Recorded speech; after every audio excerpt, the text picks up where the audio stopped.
Okay, let's look at a labor variance example and our computation of the labor rate and efficiency variances. So Glacier Peak Outfitters has the following direct labor standards for its mountain parka.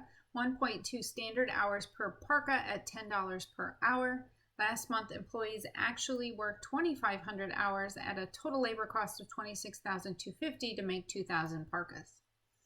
Okay, so again, we'll go back to our general model, the same as what we did for direct materials, and let's plug in the information. So the actual hours worked was 2,500.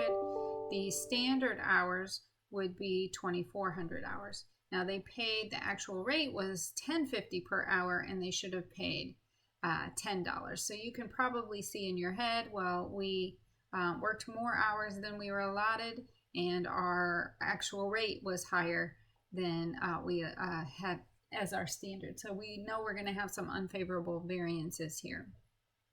So again, the labor rate variance is the difference between the actual total cost for the labor and the total amount that we should have been paid for every hour worked. So in this case, it's $1,250 unfavorable. The labor rate variance is unfavorable because the actual wage rate here is 50 cents more per hour than the standard wage rate. And then the labor efficiency variance, you can see here, quantity variance, is the difference between the standard cost, which is the standard rate, and the actual hours of labor used in production versus the standard hours that should have been used. And it's $1,000 unfavorable. The efficiency variance is unfavorable because the actual quantity of hours worked is 100 more, 2,500 instead of 2,400 than allotted. And again, we can also do this using an equation. Labor price variance equals the actual hours times the actual rate minus the standard rate.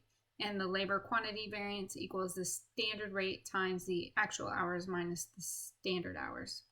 So in the above labor price variance, 2,500 was the actual hours, and then the difference between the two labor rates is 50 cents. That's what gives us the $1,250 unfavorable. And the standard rate was $10 per hour. Actual hours worked was 2,500. The standard hours was 2,400. That's a difference of 100 hours. Times $10 per hour. That's why we get a $1,000 unfavorable. Now let's talk about why we might have a labor price variance. It usually results from two factors. Either we're paying workers higher wages than expected, which is what we just saw in the example, or we have a misallocation of workers. So for example, we might have a manager who authorizes a wage increase who's responsible for the higher wages, but the production department generally is responsible for variances resulting from misallocation of the workforce.